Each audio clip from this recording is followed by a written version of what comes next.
feeling good, can I tell?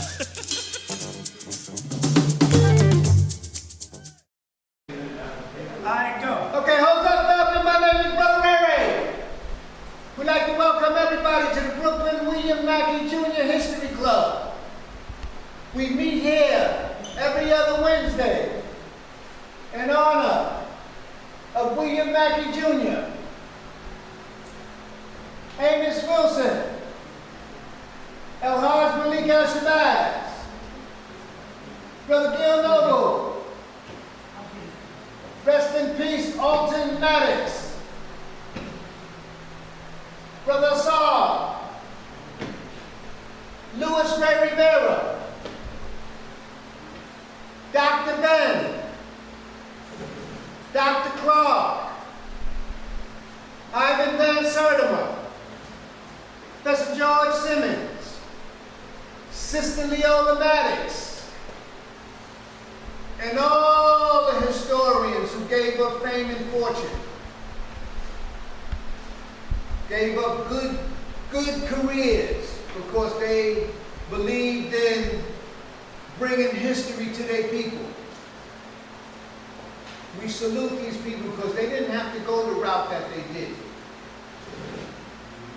Sister Leola Maddox believed in bringing people together. And she drove an old car from Teaneck, New Jersey, all the way to the United African Movement because she believed in bringing people together. And that's what we try to do here. Bring people together and still bring information to the community. So we never want to forget these people. And you can name all of them and have them in your heart. You know, Brother Harold. You know, Ranoko Rashidi, who left us too soon. So we never want to forget these people. Now, Brother Rajid is going to bring the camera and zoom in to the Amos collection.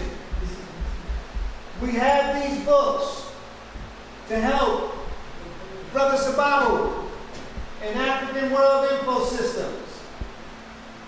Amos's Classic, Blueprint for Black Power. Sababu finished this book for Amos, the latest, The Psychology of Self-Hatred and Self-Defeat for the Reclamation of the African Mind. The Developmental Psychology of the Black Child. Black-on-black violence, the psychodynamic of black self-annihilation in service of white domination.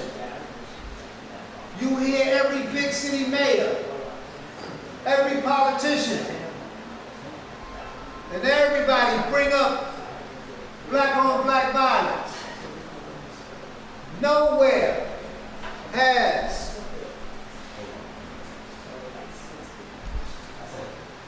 anybody mentioned Amos's Classic. Black-on-black violence, the psychodynamic of black self-annihilation in service of white domination. African-centered consciousness versus the New World Order. Issues of manhood in black and white.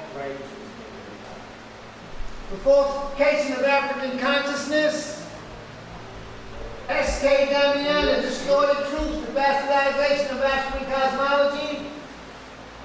And in honor of Louis Ray Rivera, Jazz in Jail, where Louis Ray Rivera, when Professor Mackey left us, Louis Ray Rivera would come down here and he would speak for hours. And then he would finish the lecture and we'd walk him home and he'd talk for another hour and a half. This is what good historians do. They just have so much information.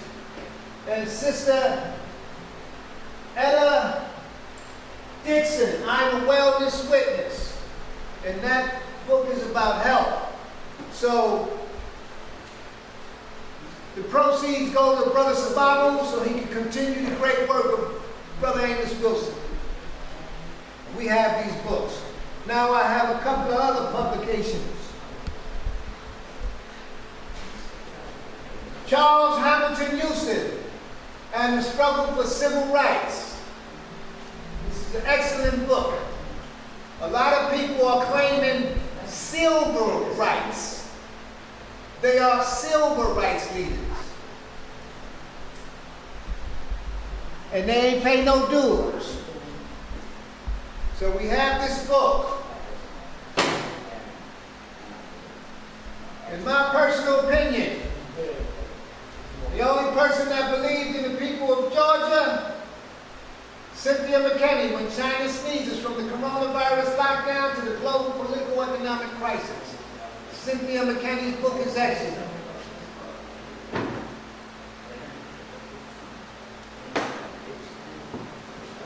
Dr. Randy Short, Slavery Mastery, the Impact of Religious Slavery Revealed. We have this in honor of Dr. Randy Short.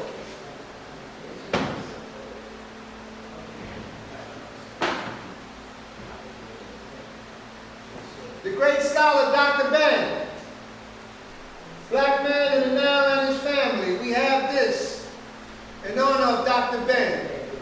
They ain't have too many computers when Dr. Ben did this book. So we never want to forget this, and Dr. Ben is excellent.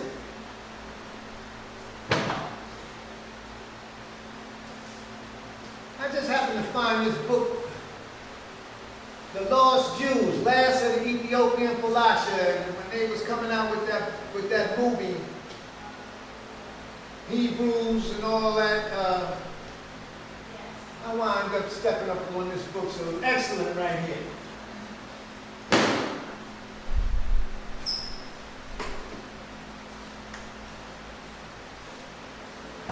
Dr. Scott Whitaker out of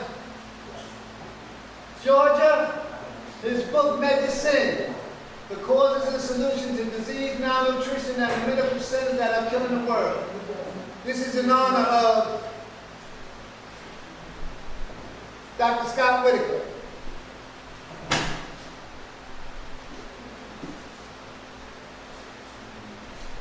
The Truth About COVID-19, Exposing the Great Reset, Lockdown, and Vaccine Passports in the New Normal. Dr. Joseph McCullough and Ronald Cummings. And also, presidential candidate, Anthony Fauci, the real Anthony Fauci, by presidential candidate Robert Kennedy, Bill Gates, Big Pharma, and the Global War on Democracy. This is an excellent publication. Get these books. Io Kamati, The Irritated Genie. It's classic. Jews Are the Problem. This is an excellent book, and it'll take you to research on this. It's unbelievable. So I just wound up zooming in on this. Without Sanctuary, Lynching, Photography in America. In this book right here, if you want to see some lynching of how we was being burnt in the South, hanging from trees, this book right here it'll have you crying. And when you ask for reparations, they don't want to talk about it. Without Sanctuary.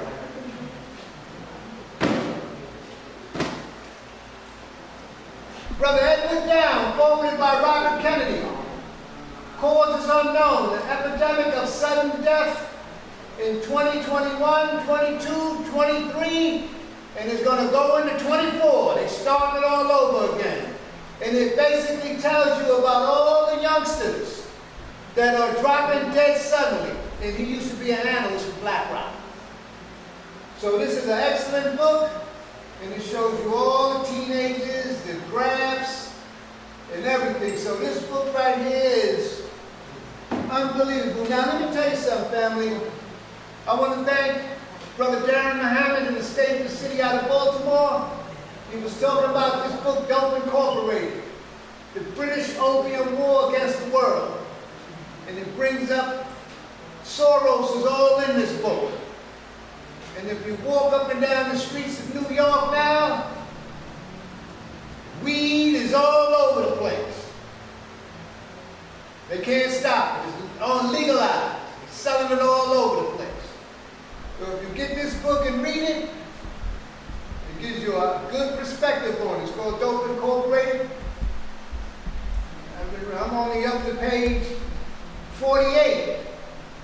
And if you tune in to Trust Graham's group at African Echo, it's going to take a long time to read the book. And I happened to stumble upon this.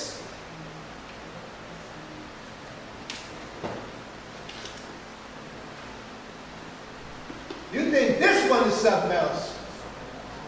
Vax versus unvax. Let the science speak. New York Times bestseller by presidential candidate Robert Kennedy Jr. and Brian Hooker. Children's Health Defense. This is on the cover of the book. This is just the cover. The studies of the CDC research refuse to do. This book is based on over 100 studies in the peer-reviewed literature that consider vaccinated versus unvaccinated populations. Each study is analyzed and health difference among infants, children, and adults who have been vaccinated, and to those who have not, are presented in this and put in context.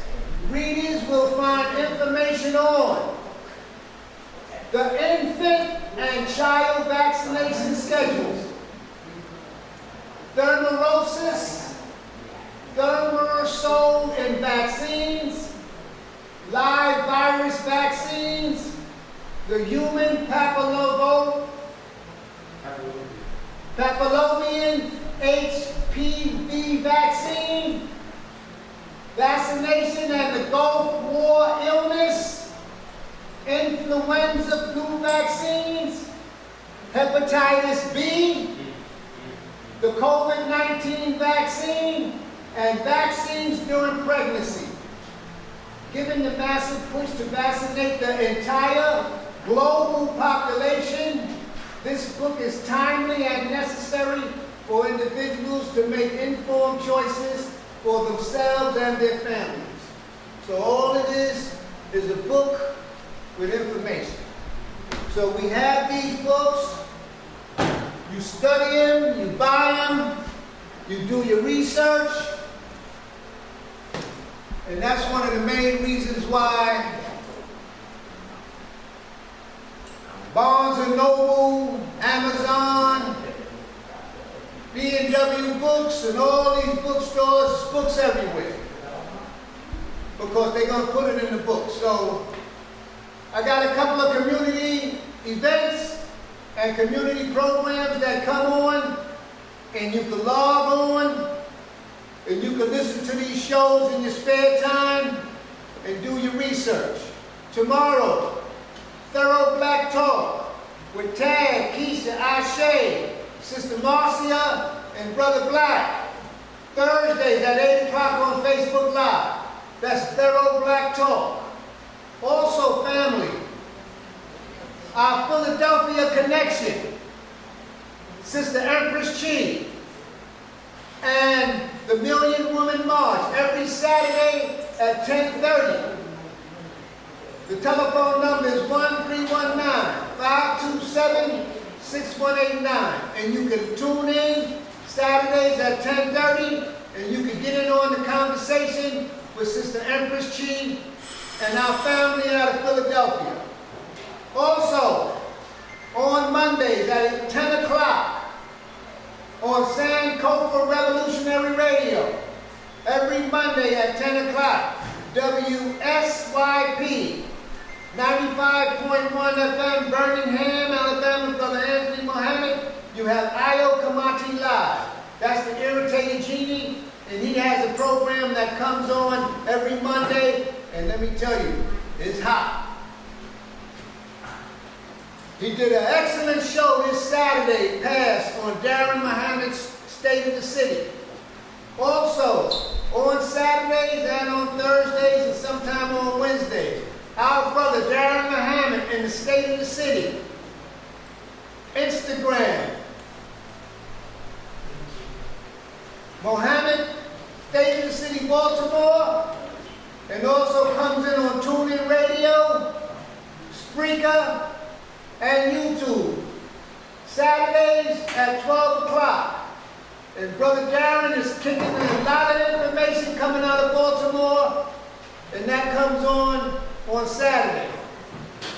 Also, every Tuesday, Dr. Aline, your immunity program, your 7 o'clock, and Thursdays on California Radio. If you type in your immunity project with Dr. Aline, Mondays at 7 o'clock, you can tune in and get in on all the information that Dr. Aline has given up. Also, every Friday, African Echoes. That's our study group out of Newark, New Jersey, with Brother Trust Graham as the mediator of that group. And that comes on at 8 o'clock. If somebody from African Echoes is on, they will give you the information, and you can log on, and you can get in on that program on Saturday. They're doing the psychology of self-hatred and self-defeat toward a reclamation of the African mind. Brother Trust Graham is the mediator of that study group. Also, on Saturday, out of Asbury Park, the Know Thyself study group with Brother True and the gang out of Asbury Park. Brother Trust Graham is also the mediator of that group, and that starts on Saturday at 1 p.m. It's a whole lot of information. And when you think you know something about study, when you deal with trusting them, it's something else. Also, the Semotap organization with Dr. James McIntosh, Betty Dobson, and Sister Richard Dean Theodore. James McIntosh radio program Minefield comes on WBAI 99.5 FM. That's every Wednesday, I believe, at 2 o'clock. So, and if you want to get some more information on the Semotap organization, you can go into Semotap and you get a lot of information on what the Semotap organization is doing. The Community Cop program comes on every Tuesday at 5. And that's Mike Graves, Noel Lita, and Julian Harper. You can go into Manhattan Neighborhood Network or go into YouTube, and you can go into all the past programs, listen to the program, and do your research. So that's if you want to deal with the Community Cop program on Tuesdays at 5 o'clock on Manhattan Neighborhood Network. If you want to go into all the lectures from the Brooklyn William Mackey Jr. History Club, you can go on YouTube and type in William Mackey Jr., BK William Mackey Jr., and all our programs will come up, and you can log on, do your research, listen to the program. This way, whatever the speakers or whatever anybody say, and you don't believe it, you do your own research and you find out. So, ladies and gentlemen, if you miss, first of all, for the people that's here, the live, that came down to support, give yourself a great big hand. I know it's hot, and we got a so-called heat wave, but I want to thank you for coming down and supporting the Mackey's group, and for our Zoom family, I want to thank you for logging in and supporting the Brooklyn William Mackey Jr. History Club. Give yourself a great big hand. So, ladies and gentlemen, we have part 2. If you wasn't here last week, you missed a good one. You can get part 1 on YouTube on the France, the U.S. opposition to the coup in Africa and Niger. That's part 1. Dr. Lewis said he got to come back and give you a little bit on part 2. He's been a member of the Mackey's group in African Helping Africans. Ladies and gentlemen, give a great big hand to our keynote speaker, Dr. Arthur Lewis.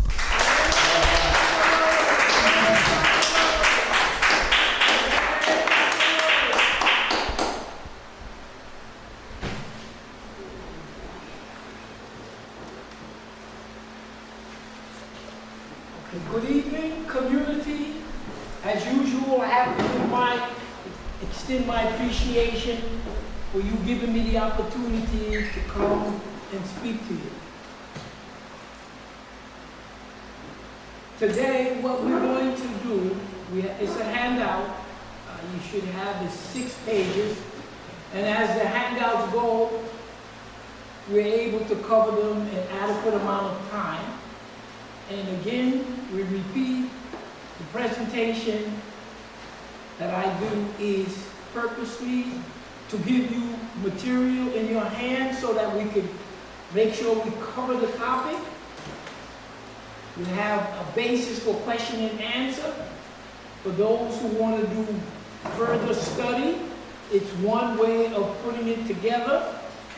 And this way, you have enough material to stimulate question and answers. And that's the rationale behind why we do it this way. We decided that what we'll do is what we call part 2 of the situation that is occurring in the northern part of Africa, and we'll illustrate it on the map. The latest is a coup by Niger, and there is a second coup that just followed. It was in, is it correct, Gabon? In West Africa. Yes. Okay. So, the first sheet that you should have this sheet. It's titled The United States Constitution, the Preamble. Of the 6-page handout, make sure you have it. It's of a picture of the so-called Declaration of Independence of the United States. You have the second sheet is Smedley Butler. The third sheet is dealing with the United States as it relates to laws. The last 2 sheets deals with, again, the United States of America, its colonial path, and then we will get into the last page, the more current events. And the reason that I decided to use 5 of the handouts relating to the United States of America and its origins. And the reason that I decided to do it this way is just to remind us how this country called the United States of America was basically put together politically, and for us to look at it and see whether or not the way they put it together, is it still this way in this year, 2023? So it's here to stimulate the discussion as to what has changed and what has not changed. And then the last sheet will deal with the more contemporary situation in Africa, the northern part of Africa. Okay, as usual, what I'm going to do is I'm going to read what's in these papers, again, with the rationale for those who do not have the handout, and for those who will be able to look at it visually, they will hear what we have to say. So it's designed as an information and a teaching tool to get the information across. Okay. So I'm going to read the first sheet. This is a written copy of the United States preamble to the Constitution of the United States. So I selected this because I want you to think about what they are saying here. Now, if we go to the second sheet, it's a picture of what is supposed to be the United States Declaration of Independence, and it says United States of America. And so it's on your $2 bill. And the reason that I use it is because this tells you for those who don't have the opportunity to dig deeper into the history of the United States of America. It's a reminder to those who know and for those to start doing research. These are the individuals who they say established the United States of America, which was the 13 colonies, English colonies, in this part of the geography now called North America. And so the reason that we look at it, like any picture, is to say these are all males. According to the way they make the picture, they all what you call white, whatever that means. And because this is an English colony, most of these men probably are Anglo-Saxons and probably are Christians. So we understand we're not looking just at human beings, we're looking at a certain set of human beings. To remind you of who set up this particular country of the English colonies. And when you go back, you will see these are the same group of people who still control and run the foreign policy and the domestic policy of the United States of America. Right. So that's the reason for this picture. Now, I'm going to read the preamble to the Constitution of the United States that they say that these men wrote and put together. The reason that I said because I wasn't there and I only can repeat what they present to us. Okay. I'm going to read the United States Constitution, the preamble to the United States Constitution. We're not reading the Constitution. We're reading a little subsection that someone put on to the formal Constitution of the United States to give you an idea of what they had in mind for who. And they say that they give the date of this document as 1787. And I'm going to read for those who don't have a copy, and again, for education, just like we educate each other when we talk, and when we lecture, and we converse. This is the preamble to the United States Constitution. And you have to listen, which we always do very carefully, to see what information that we can get from this, because we weren't here. And so these white men are writing.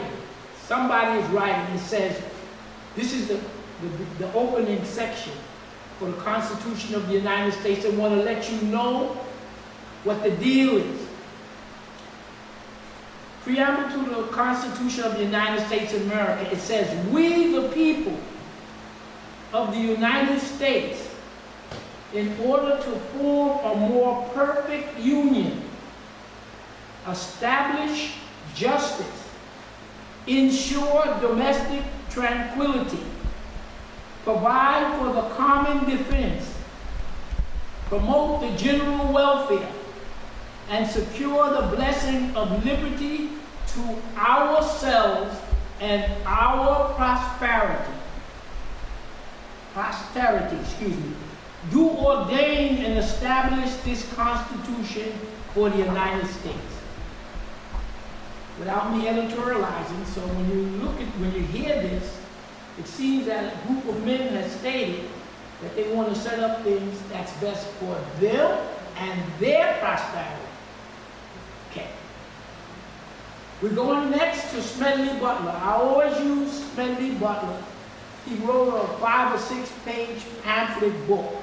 And in that he gives details about Smedley Butler was one of the highest decorated U.S.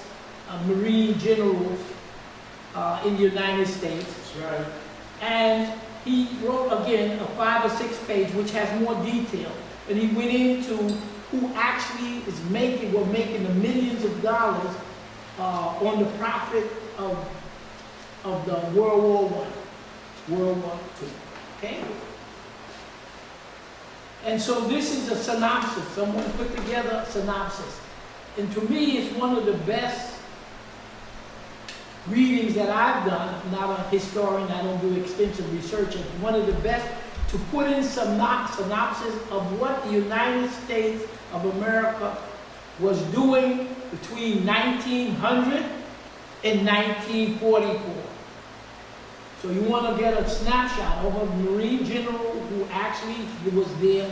He served in each of different areas, and he tells you. It's very good.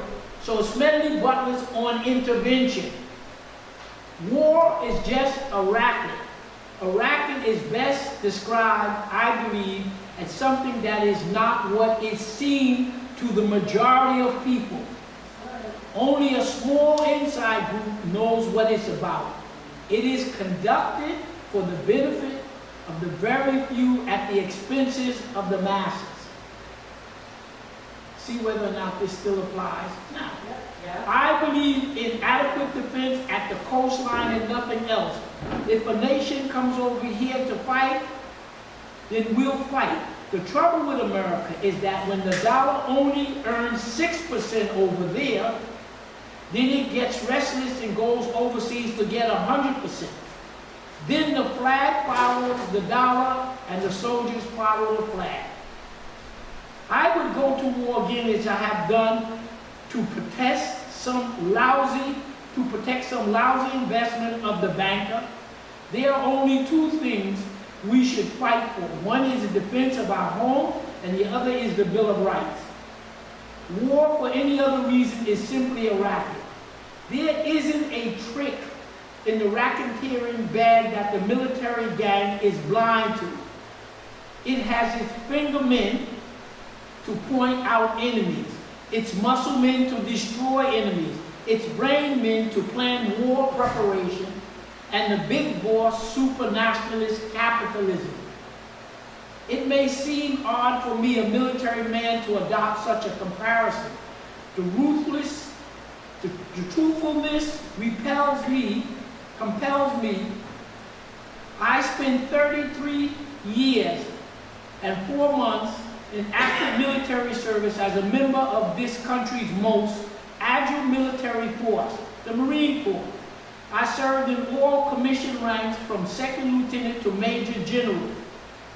And during that period, I spent most of my time being a high-class muscle man for the big business, for Wall Street and the bankers. In short, I was a racketeer, a gangster for capitalism. I suspected I was just part of a racket at that time. Now I am sure of it.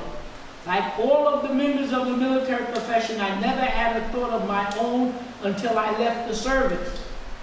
My mental facilities remained suspended animation while I obeyed the orders of the higher. This is the typical with everyone in the military service. I helped Mexico, especially Tampico, save for American oil interests in 1914. I helped make Haiti and Cuba a decent place for the National City Bank boys to collect revenues. I helped in the raping of a half-dozen Central American republics for the benefit of Wall Street. The record of racketeering is long. I helped purify Nicaragua for the International Banking House of Brown Brothers in 1909-1912. Where have I heard that name before? I brought light to the Dominican Republic for American sugar interests in 1916. In China, I helped to see that the standard of oil went its way unmolested. During those days, I had, as the boys in the back room would say, a swell racket. Looking back on it, I feel that I could have given Al Capone a few hints. The best he could do was to operate his racket in 3 districts. I operated on 3 continents. So it's a nice summation of what the United States was doing up until 1942. And you use some of these sources because these are people, individuals who actually live there and giving their analysis of it. So it's a history lesson. We're going now to the next page. We have 6 handout pages. We did 3. This is the 4th. In this, I will read again. It's a presentation by some university professors and scholars and researchers. And it's dealing with the issue of how laws are passed and how laws are executed and for whom in the United States of America.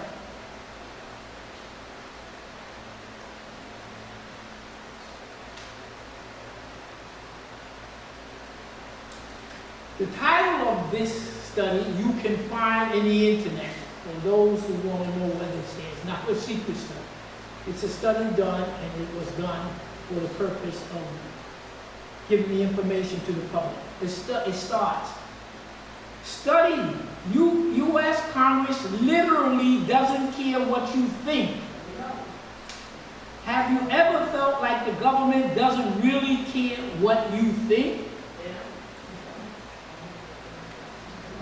The professors Martin Gillen, Princeton University, and Benjamin Page, Northwest University, looked at more than 20 years worth of data to answer a simple question: does the government represent the people?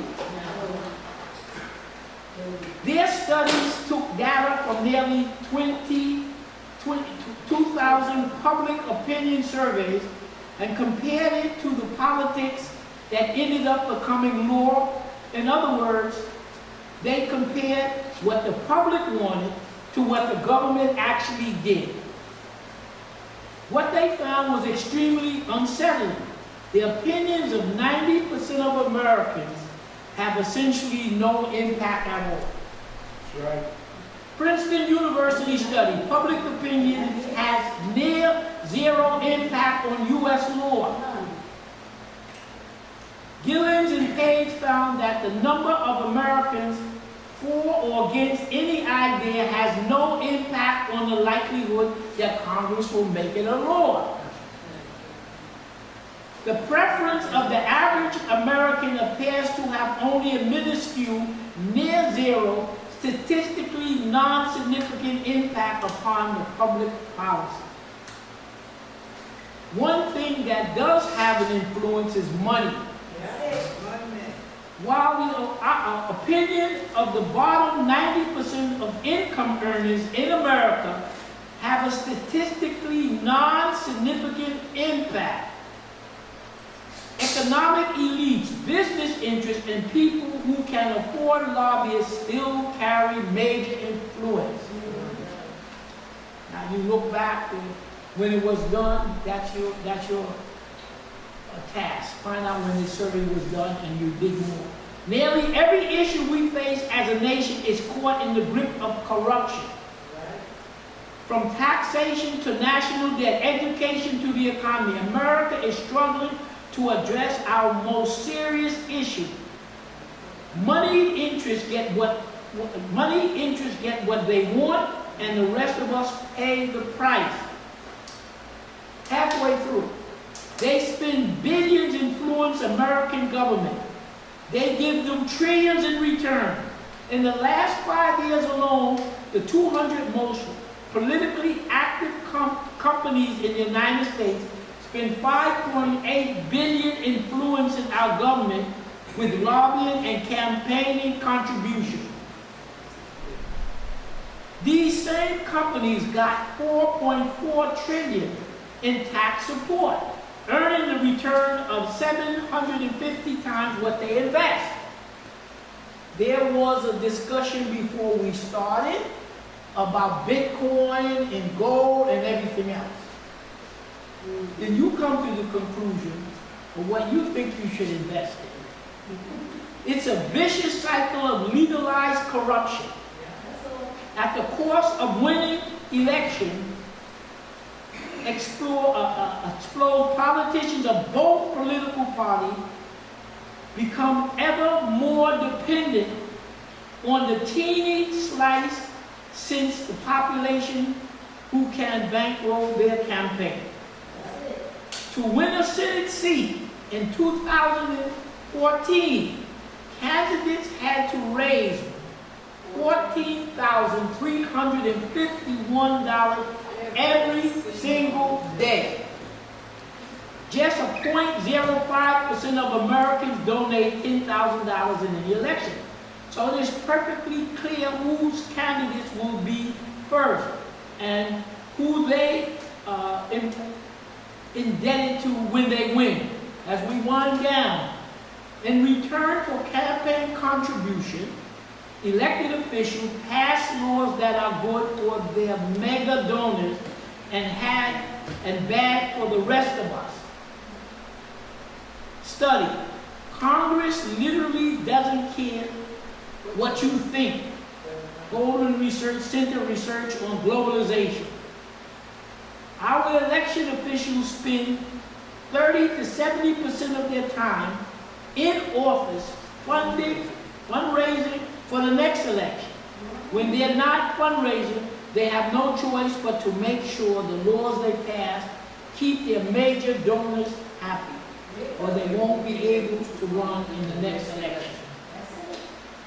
Okay, we're down to the last 2 pages. So that means then that this is just a few key studies for you to come to the conclusion on how the country runs and who is the country's function for. So when you go through the literature and you read about the World Economic Forum, and then they tell you in their literature that the World Economic Forum is a private NGO of businessmen, billionaires, white males who run the domestic and foreign policy of their respective countries. Yes, sir. So the World Economic Forum, by their own definition, is made up of white men. Specifically, what are they talking about? The Five Eyes, which is New Zealand, Australia, Canada, US, and the UK. Britain. That's the Anglo-Saxon group. That's the Five Eyes. Then you add to that those rich white men, bankers, corporations in Germany, in France, in Italy. You're talking about white Western Europe and those other Five Eyes. What do they all have in common, as we said before? They all have access to a certain amount of wealth and power that they inherited from their predecessors in the slave trade. Without that slave trade, that African slave trade, you wouldn't have a U.S. You wouldn't have a Western Europe. So some of us say, these white Anglo-Saxons, because that's what they are, the globalists, the U.S. primarily, England past, France, these are those Western European countries that, because of the African slave trade primarily, and other things like how they got the land in the Americas, that's why they're living well.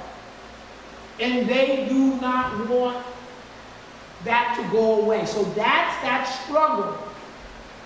When you read about the BRICS in the non-white world, and you read about the Western world. So to remind us, what is the struggle? We have a struggle. Now, who is the struggle between? I'll use a white commentator, McGovern, who's from former CIA, when he says it's not a unipolar world. The way he describes it is, we say the BRICS are putting together a multipolar world, with each group controlling their area. But the way he puts it, and that's one of the ways that I've rarely seen put this way, especially with a white person. He says it's not going to be, we're not in the struggle for a multipolar world. We have a bipolar world. He said, what do I mean by a bipolar world? He says you have the lily white people. That's what he said. Western Europe, America, that lily white group of people against the vast majority of non-white people. Yes, sir. And he said, who are the non-white people? He used Russia, he named China, and he happened to name Iran. Then he said, it is all of those people who you call those Arabs in the Middle East. He said it's all of those Asian people. He said it's all of the Africans.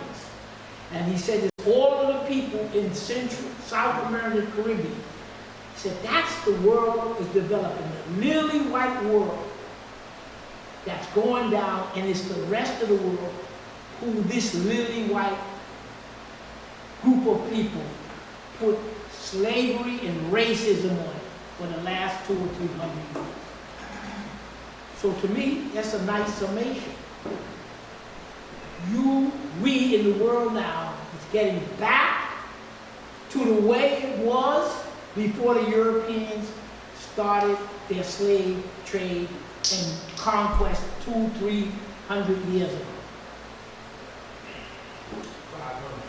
500 years ago. We're going to the last 2 pages of the last 2.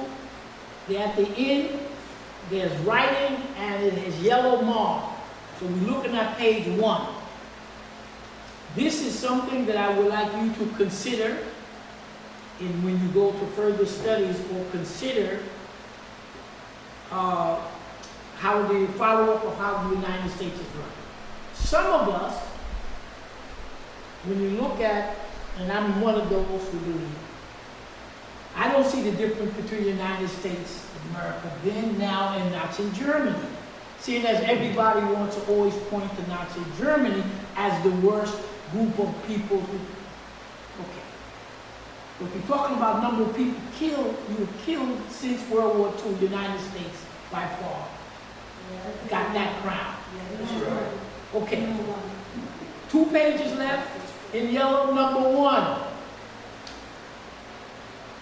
We're back to the U.S. history for you to consider. People say the 13 colonies,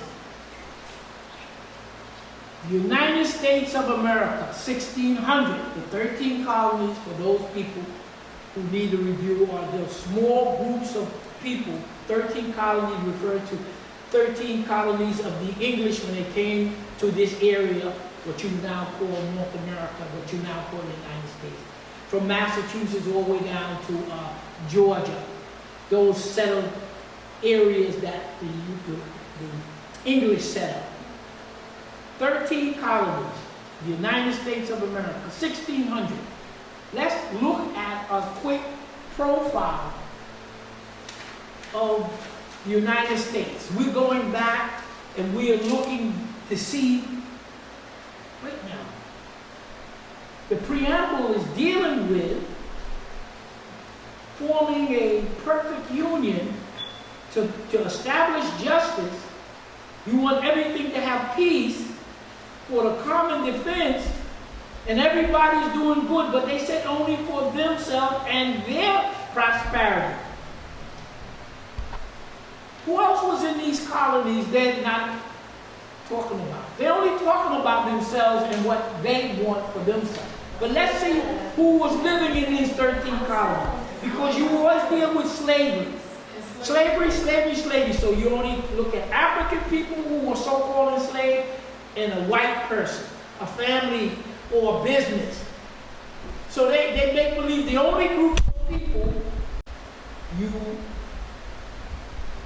don't help 20 million, and then you give 5, 6, 7, 8 trillion to this. And that's what they've been doing. Every 3 or 4 months, the banks collect up, they just print up the money. Yeah. So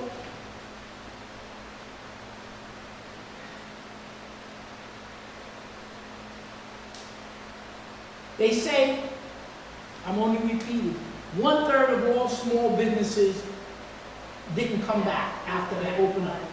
And small businesses is probably one of the major employers of people. Right. So 1/3 goes out.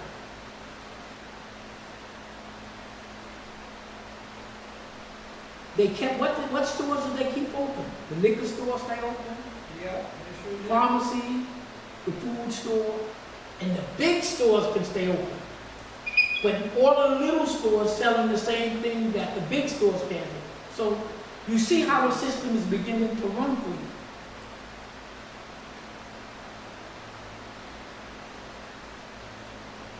Okay, so they open back up. And people,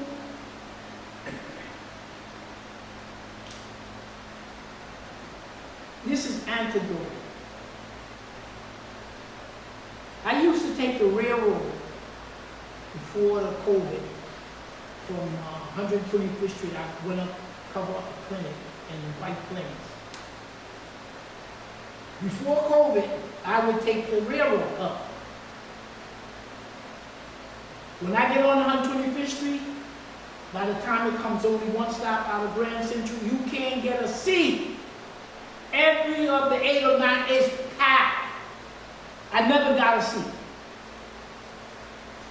After the COVID, when I ride the railroad, there's 3 or 4 people in each car. I ride the subway. It's 90% down. Nobody pays. They don't pay on the bus.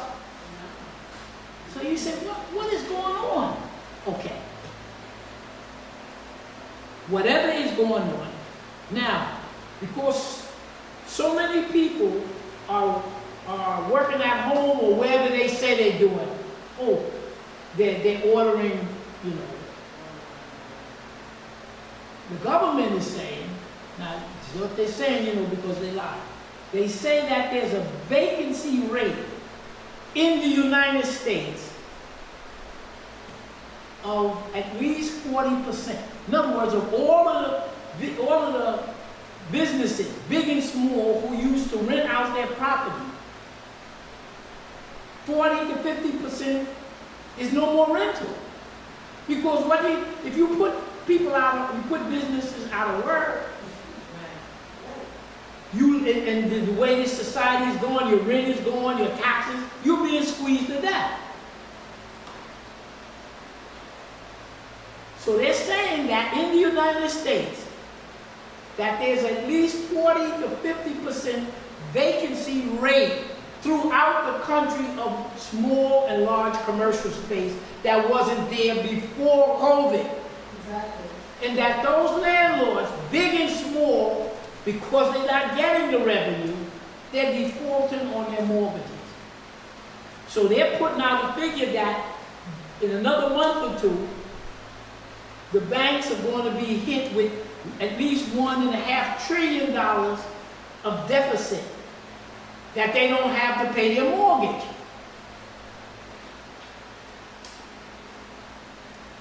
Now I walk around the city and they're letting in X amount of Migrants. whoever they let in. It's not a matter of whether who they let in is good or bad. They just took the controls off. Let you come in, everybody come in. You're not searching, you're not letting them.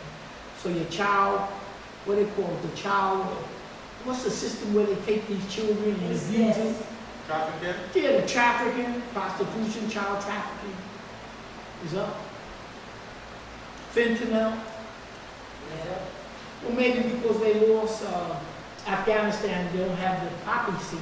Maybe they put that in. So you see the subways, you see the homelessness,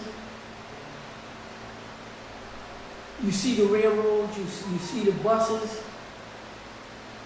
and you walk around the city. So I believe, I can't verify it. They say I read that the immigrants coming up is costing the city $4.5 billion. I don't know where they get it from and who's getting the money. But one of the efforts, obviously, is that those big landlords who cannot fill their hotels, cannot fill their, Of course. they are making those spaces available to the immigrants. So in other words, there obviously seems to be a program to try to save some of the big guys. Back to the same thing.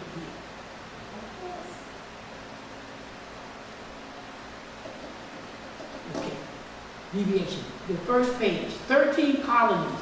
White male plantation slave owners, same as your big guy, big white resident population. There are certain percentage of white people who are living in these 13 colonies. Where these white people came from? These white people came primarily from England, and who would they be? Who did the English conquer? Be some English, Scot, Wales, Irish, and whoever else they can get a hold of. They brought them on ships, you know, they call it indentured servants. So you never hear about them.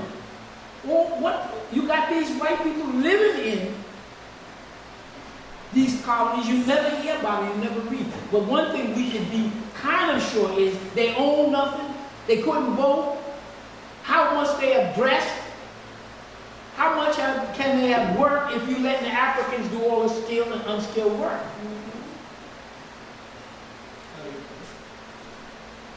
So you never hear about that. They're indentured servants. I had a friend that he's telling me about, he's got African blood and he's got Indian from India, you know, Trinidad. They know how to mix in the Caribbean. They mix here. They took the Indians into Fiji. And he's telling me about a brother. We're all brothers, sisters. He's telling me about the good part of his bloodline, the Indians. And he said they were indentured servants. I said, really? He said, what do you do? I said, do you believe they were indentured servants? They weren't slaves.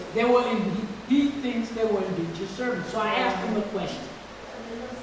If you go back to some of the studies that are still being done here, the white English professors and statisticians are arguing with the Indians in India about how many in the India, well at that point they were Pakistani, India, the border is all the same. So let's use the word India. So right now you read the literature, the white professors, English professors, are now arguing with the indigenous Indians from India, the new country. They're arguing over how many millions of Indians were killed by the British the 200 years there. The white professor says 35 million, and the Indian professor says 70. They were killing them off like flies, just like they were killing us off here in Africa by the tens of millions, and they did massive extermination of everybody they could. So they're arguing over the millions, and I said, do you actually believe that these white people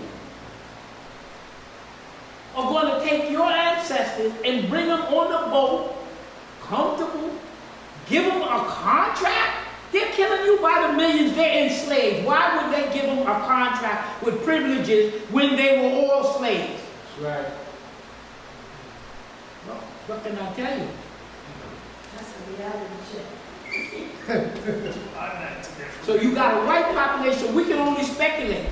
Most of the white people brought here, they were taken here, they were poor, they had nothing. Their feudal system, the same way you see the status of the homeless now, you really begin to see it. That's what it was. If you understand and read what England was at that point. Exactly. Just like that. Come on, you poor, poorly nourished, you poor houses, you throwing your sewage in the Thames River, you got nothing.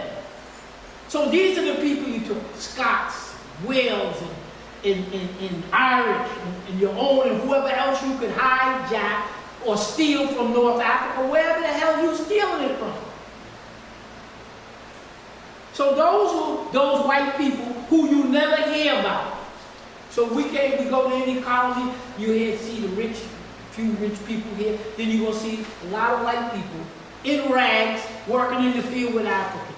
We did the skilled and unskilled labor because we had a day in the skilled and unskilled labor.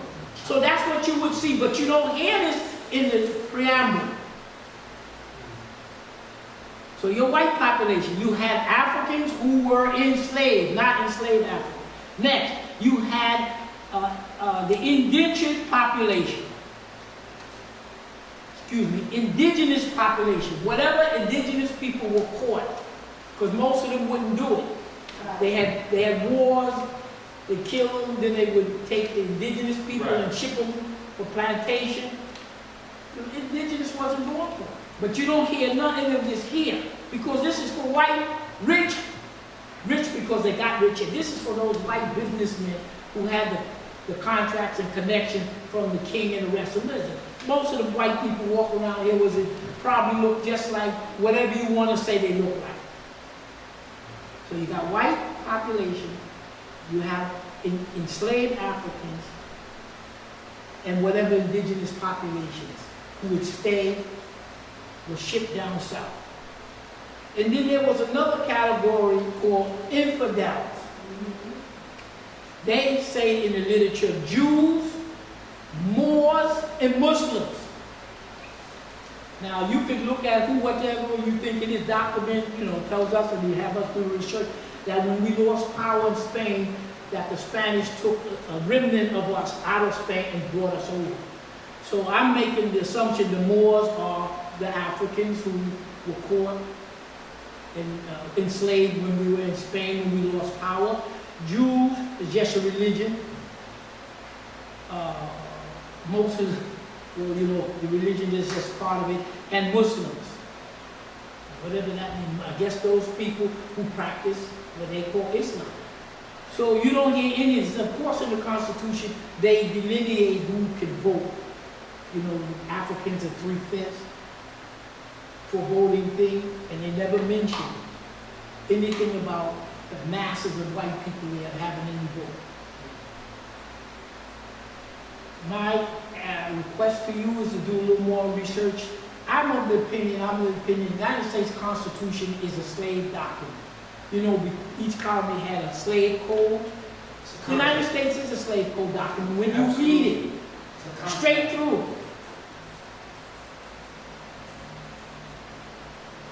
You see, the English, I think it was 1810 or 1809, they passed a law. All slavery in the British Empire shall be abolished. Only of African slaves. Slavery shall be abolished only of African. The Indian, the Pakistan, everybody else they enslaved, it didn't refer to. Because you had so many revolts. Plantation owners say you can't send these African people. They probably call us that. You can't send these African people. There are too many revolts here. So that's why they start sending the Indians over. That's another set of people. Slave codes. So every one of the 13 colonies had to have a code, rules, regulation to control you. So you just look at a few of them. Slave codes were restriction to social control. They won't control you. Just a quick smattering. 2 persons. Remember how they don't even want 2 people to talk? Is that considered here in the United States? If 2 people talk together, it's conspiracy. In other words, this person does one thing by himself. This person does one thing. But anytime all that shooting, everything happened in the country, it was never a conspiracy. It was everybody's a lone guy. Harvey Oswald alone. It's nonsense. So 2 persons is conspiracy. You were restricted to the plantation. You had to get permission, and you had to get a pass. They did it in Kenya, Kapanda, they did it in South Africa. You're Nazis. Plantation movement was regulated. Had no legal rights, no assembly. Punishment could be mild or death. And then they had their Fugitive Slave Act, 1793, 1850. Because each of the 13 colony slave code, they always had a Fugitive Act with rules and regulations where if you escape, anyone, white person is deputized to catch that person, bring them back, and we pay. And so they have the slave codes, each of them. So they put it in the 4th article of the United States Constitution. They put the federal, the slave code in. The 13th Amendment if you remind you, is amendment to the U.S. Constitution, slavery and involuntary servitude shall be abolished, as they say, except if you're convicted for a certain crime in the United States. So you know what they did. They grabbed us, put a charge against us, take you to the white court, Push back the slave. and then charge you with a felony. You know, here, if you a year and a day, you're no longer a citizen. Charge you with a felony, put you on a chain gang. There you go. So they didn't abolish slavery. 1807, Congress prohibited the importation of African slaves, and as of January 1, 1808, that's in your Constitution. They don't bother with that. Now we go to the last page, and from here we can deal with the question and answer and discussion so that we can get, that's how the information gets mixed. And the last page is dealing with the coups in Africa. The second page, on the left-hand column, and you hear jihadist group. The jihadists, they're mercenary groups. Al-Qaeda, Bin Laden, what was he part of? I don't even remember the name. Mujahideen, all of these, they're mercenaries. The United States, documented on TV, Dr. Lewis can say, you can watch it on TV and this thing. The world knows who make these jihadists. So I just brought up 2 or 3 examples. Recruited by the U.S. and NATO, trained, organized, supplied, paid, transported, intelligence deployed. That's where your jihadists come from. And we give you 1, 2, 3, 4 examples. Number 1, 2011, they bombed Libya. After they bombed Libya, who bombed them? United States and NATO bombed Libya, and after they bombed them, then they cut the jihadists on them. That's the army. You send them in. And that's the ones who put us in slavery and cut our heads off. So they use it in Libya. 2011, there was a drought in Syria, and the government put the demonstration down. But United States and NATO decided they're going to overthrow Syria. For whatever the reasons, we can go into later. So in 2011, the Syrian government put down this revolt, rebellion, or whatever you say. But U.S., NATO, Turkey, and Israel attacked. They used the jihadists first. But each of these entities, NATO and the U.S., for their reason, Turkey invaded the northern part of Syria because they want to retake that northern half that was once part of the Ottoman Empire. Israel attacked because Israel is Israel. And NATO and the U.S., and they used jihads. They armed these people, and at one point, they said they were close to coming. They used them. In Libya, they bombed them, and they were successful with the jihadists, and they over, because Libya didn't have any help. Syria, what I should have put here, who helped Syria, I forgot to put it. What happened was, Iran came in with their ground force from 2011 to 2015.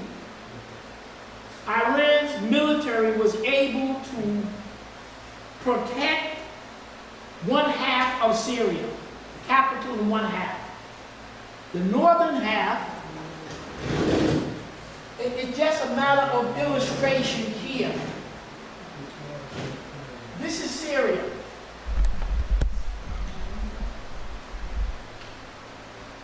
This northern half of Syria was taken by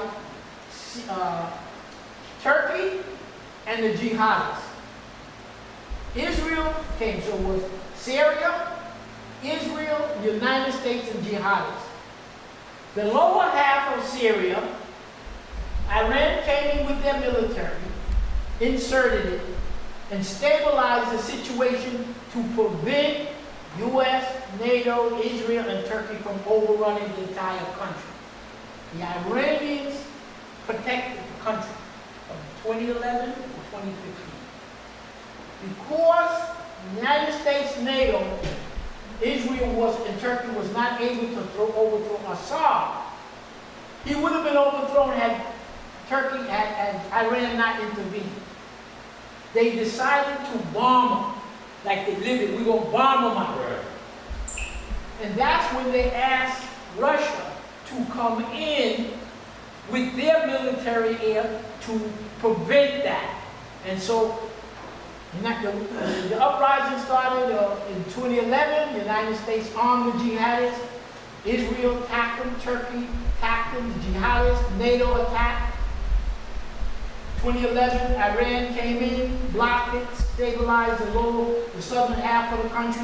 When they couldn't penetrate to overthrow them, then the United States was going to put together a bombing campaign like they did to Libya, like they did to Serbia. Russia came in, neutralized it, and prevented the overthrow. At this point, that was 2015, they decided to bomb it. Russia came in at 2015. They stabilized it, and to this day, Syria, Iran, and Russia have been able to get the Turks out, to defeat the jihadists. Israel rarely bombed, but the United States is occupying the northeast section of Syria where their farmland and the oil field. They don't want to leave, so Russia and Iran and them know what they got to do. They're going to leave. So that's when they used the jihadists there, but it didn't succeed. So they used it in Libya, the same year they used it in Syria. Then what they did was, after they overthrew Syria, Libya, what United States did, they told you this. The weapons, Gaddafi, you know, when you go and break into the armory, they have a lot of weapons. This weapons United States provided, but there were a lot of weapons. So after they knocked off Libya, they divided the weapons, let the jihadists shoot over to Syria, and then they pushed them down to the Sahel. The Sahel, they say, means the edge. When we're talking about the Sahel, those recent coups we're talking here. Okay? Gabon, Niger, Chad, Burkina Faso, and Mali. These countries, this strip here. So they knock off Gaddafi, they split the weapons, they send some of the jihadists in to knock off Syria, and they send the jihadists down from Syria all along that rim. So when you read about the jihadists are on the northern border of Niger, on the northern border of Mali, on the northern border of those are the jihadists that the United States and France and them put there. Everybody knows it. Okay. So they use the jihadists for those three purposes. One, to knock off Gaddafi, swing over to knock off Syria, and then each of these countries, Chad, Niger, Mali, and even Nigeria, these guys are on the border. Recruited, trained, organized, supported, paid. It's the United States that is doing this. Okay.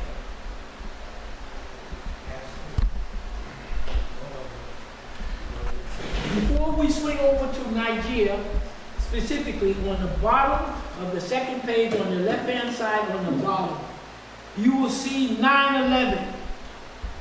Remember when somebody bombed the two buildings, and the firemen said they heard the bombs go off. So of course you say, but Bin Laden did it. Okay? Then Bin Laden, they say, who was a jihadist and the employee of the United States government. Then you say Bin Laden went into Afghanistan. So now that bin Laden bombed the building, he went to Afghanistan, right here, and so we, the United States, with NATO, have to attack Afghanistan because of one person. That's how the narrative goes. And at that time, they changed it, wipe out the Constitution and put all these other laws in. So now, Afghanistan, we got to attack it. I use the word we because I'm speaking as the persons who run the United States government. You can put yourself in that position. I'm an American. So now you go to Afghanistan. But you see, one of the problems with it is there's this country called Turkmenistan. And the United States wanted to build a pipeline from Turkmenistan. They wanted to go down here through Afghanistan into Pakistan and then out. So the United States, what you call them, the Afghan, I forgot the name, they were in Texas negotiating with the United States. For whatever the reason, they said, we people who live here, U.S. wants to build a pipe, take the pipeline from the Caspian Sea, Turkmenistan, but in order to get it out, you got to go to Afghanistan. And then Pakistan will take it. They told them no. So one of the reasons they went is to knock off the government of Afghanistan to get the pipeline down, because Afghanistan is mountainous. But on this section, it's low. So they went for the oil, and then when you get to Afghanistan here, you can spy. So the United States was there 20 years. They used up 3 to 4 trillion of your tax dollars in their pocket. They got to spy on Russia, China, India. You can spy these high mountains. Hopefully, they can run the pipeline. And what do Afghanistan have? Minerals. Gold, lithium, heroin. Poppy. The poppy, they said, went up, the field jumped up 7, 8, 9 times. So as it is stated here, what are the reasons you went there? The pipeline was one, like the brother said. The poppy, the heroin, because most of the heroin poppy trade, white people use it. It's Right in that book, Dope Incorporated. Pardon me? It's in that book, Dope Incorporated. Yeah, it's the white people in Europe and the white people in the white people in the Western Hemisphere, the white Canadians, white Americans, the white Europeans use the drug, and here. It's not our drug. The pharmaceutical. So Afghan, we gotta go in there. 20 years, 3 trillion, 4 trillion, whatever they use, they took from you. Did the poppy, did the minerals and everything else. So they used, what the United States did was they used these jihadists. When Russia had gone there before, Russia was pushed out. When Russia had been there, they used the jihadists. Here, against Russia and Afghanistan, they use it against Libya, they use it against Syria, and now those countries that we're having trouble in Africa, this band here, Mali, Burkina Faso, Niger, Chad, a little bit of Sudan, and Algeria, those are American NATO jihadists. Everybody knows it. Now, let's do the upper right hand, then we'll have question and answer. Niger, well, Europe, the English, the French, there are about 15 countries they had colonized and were stealing from. We can't go into that long history here. From Niger, they just had the coup. Why is the United States and France so upset? Because 25 to 30% of all of the uranium that France uses comes from Niger. They say the French will get the president of Niger, Bazoum, or whatever his name is. You put this type of person in, and you sit there, and you let the French come in and get everything for nothing. Right. Even the Constitution of the United States said, if the government doesn't work, what do you do with it? Get rid of it. Get rid of it. You want to repeat that again? The Yeah. United States Constitution structurally said, if the government doesn't work, get rid of the damn thing. Said this is your duty. That's your duty. It's the same thing that Nigeria, all these cool. You're sitting there, and you have a colonizer, France. Why is he still there? Because you don't have the military force to push him out. Because the United States is going to back him, and NATO's going to back him. That's why you couldn't get rid of the French all of these years? Because they got the gun. Because they have the military. Because they have the loan. Gaddafi did not have help. Syria had help. That's why they survived. Now, you had a coup in Niger, right here. But 1 or 2 years ago, you had a coup in Burkina Faso, you had a coup in Mali, you had a coup in Chad. Why's all of this happening?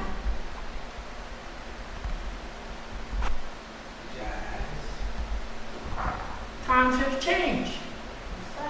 They used to be able to kill your leaders, Lumumba, Right. and this Bazoum and these other leaders they had there are some of the older men. Okay, I won't say older men. Obama took the money, pure and simple. He don't do a damn thing for African people, here or abroad. They told him in Africa, don't come back. Ain't nothing wrong with him. Or this guy from Queens, what's his name? Meeks. Meeks. You don't get upset. Somebody's got to take the money. Dr. Ben said every race has a trader.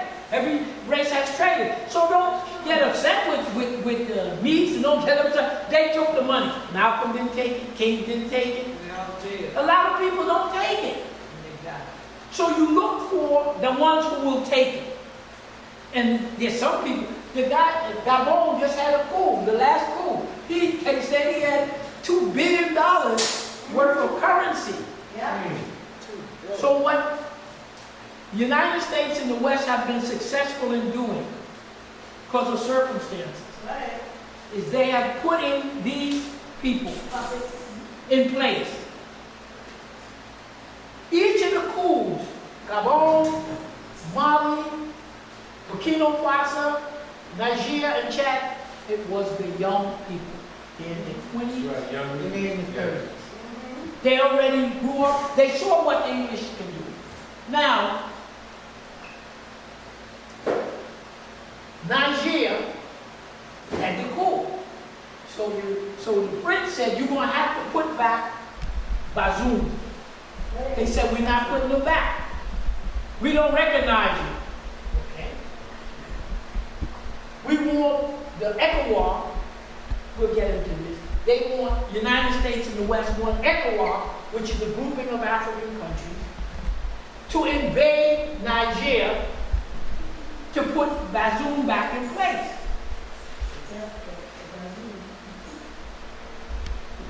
Why are they so concerned about Niger? Because France gets at least a third to half of the uranium from Niger for dirt cheap.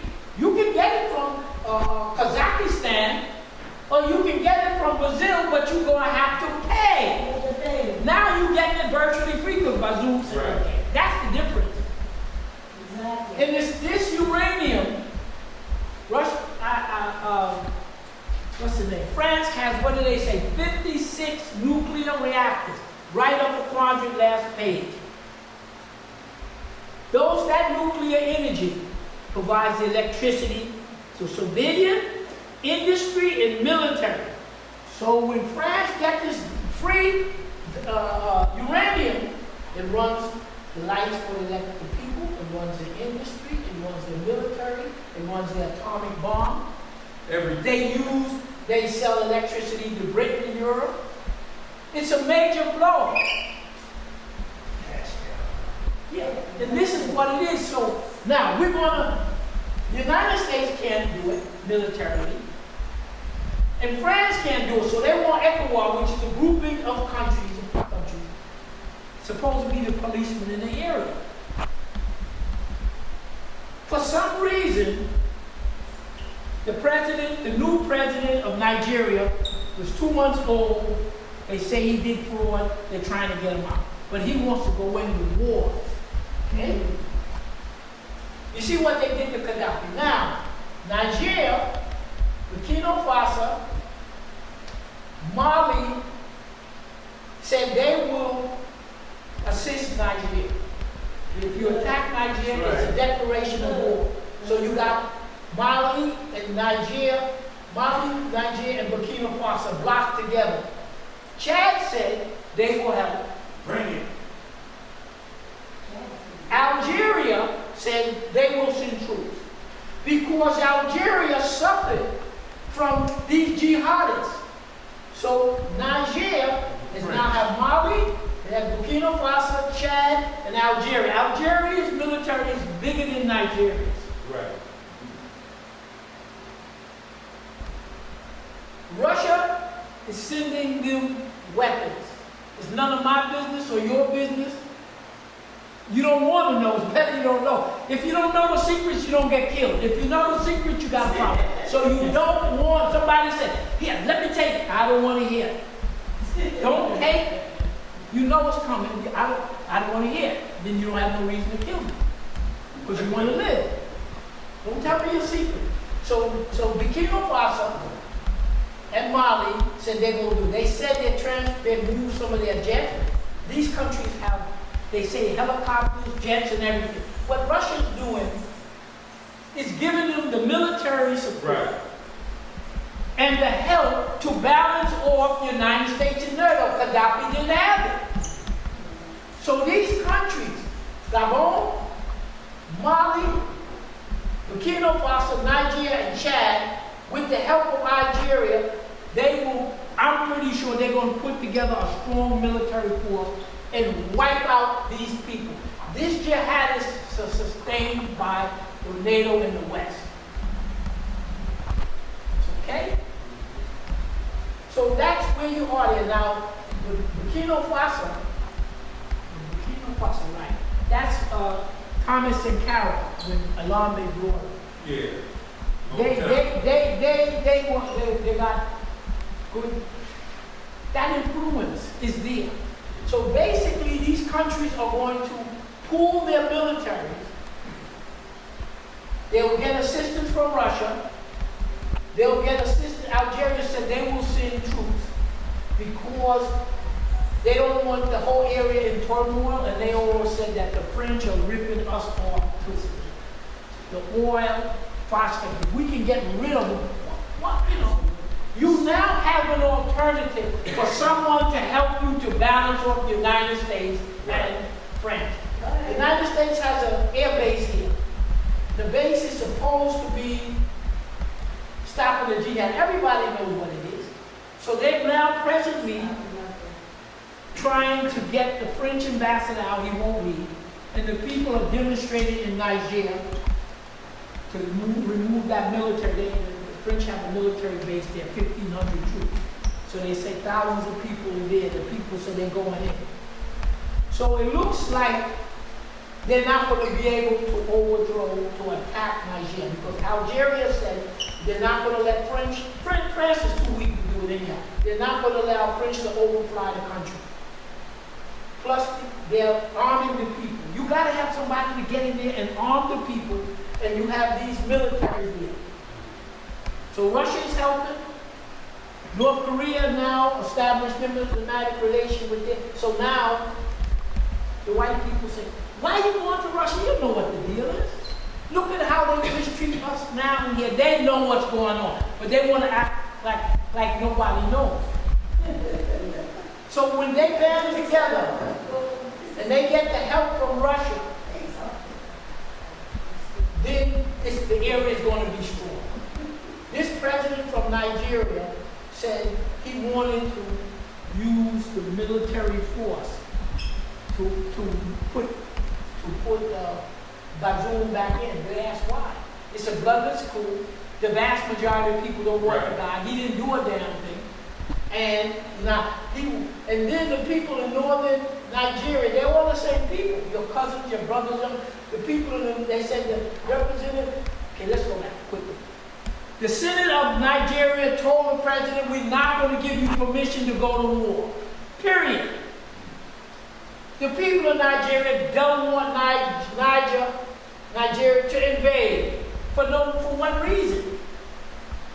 The people in Nigeria's military, a lot of them from the area. And it's not going to happen. So it looks like with the way things are stabilizing itself, it will hold, and you will have a band of African countries run by young people, 20s and 30s, being armed and getting the necessary help, the help that Libya didn't get. They will get it. In the end, the last part on the right, there's a diagram. Oil, gas, coal, wood, food, minerals, and uranium. Everything you need to run a modern society. Europe either was stealing it out of Africa or had to buy it out of Russia. In the last presentation we did, we showed why so many countries attack Russia. They want the vast natural resources. So this is just an overview of what is happening at this particular point. Now, to end, most of the countries around here, all of the African leaders are saying that's the way the coup should go. Okay? So Africa is unified behind these young people for doing what they got to do. You're a colony of France. You got to use French money. They have two French monies. You have one for the whites and one for the black, the French franc. Everything that your country makes, you got to leave half of the proceeds in the French franc. France, they said, is the fourth largest reserve of gold. Where they get it from? Nigeria. What they took from Libya. What they took. There. Yes. Okay, so what we'll do is we'll break, and whatever questions that we have, it's open for question and discussion, because that's how you get your ideas, and we touch upon the area that we can't say. All we're doing is we're presenting it so that you can see exactly what's going on at this particular point. You heard of BRICS, right? Yeah. For those who know, it's Brazil, Russia, China, India, and South Africa. Brazil. And you know they're saying that 5 countries economic bloc is greater than G7. G7 is United States, Japan, and those other Europeans. So that 5 countries already bypassed. Because they have the natural resources, they have the industry, they added on 6 more. So if you didn't, at the last meeting a week ago, they added on Algeria, they added on Argentina. Argentina and Brazil are the 2 biggest economies. So Brazil was in, so they added Argentina. So they have the 2 powerhouses in South America. Now, you have 12 or 13 families that run, oligarch families that run Argentina, like here, but they can work. So they add Argentina 1. They add Iran.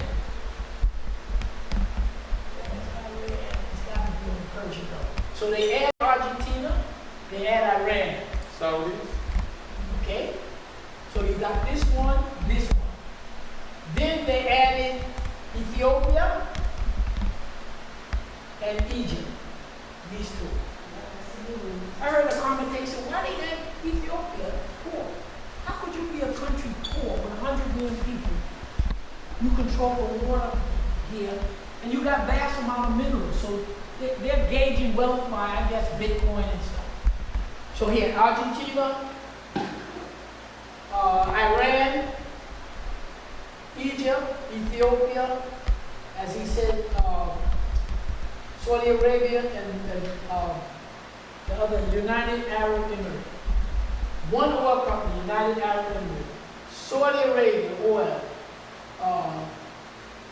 Egypt, Ethiopia, yeah. So Algeria, Egypt, Ethiopia, Iran, Saudi Arabia, and keep forgetting the name. United Arab Emirates. So those are the ones they added. Question and answers and statements, so we take a quick break, and we got time. Wait a second. Okay. First question and answers, because we can cut it. We got You more. want to take the break first or do It's up questions? to you. If you No, want, it's they up to want you. to. 11 o'clock. We here till 11. Okay, let's go. The BRICS Okay, the nation, first question is from the floor. the BRICS nation coalition together. They said they want to back the money by gold, and is that going to break the American dollar? Okay, instead of saying, okay, they want to break the American dollar. Nobody likes bad treatment, right? So in June of this year, July 14 through 17, they had the meeting in Russia, in St. Petersburg. That's that economic forum Russia has every year. 5, 6, 7 years ago, when that economic forum, they have one in St. Petersburg and one in Vladivostok. We can look into that meeting with Russia, meeting with literally 1,000 or more businessmen, international businessmen, businesswomen, leaders. If we can go back 5 or 6 years, you think you're in an all-white Congress, all-white meeting. 98% of the people who now meet here from Asia, Africa, Central South America. That's who's meeting here. That's who met there. And they all are saying,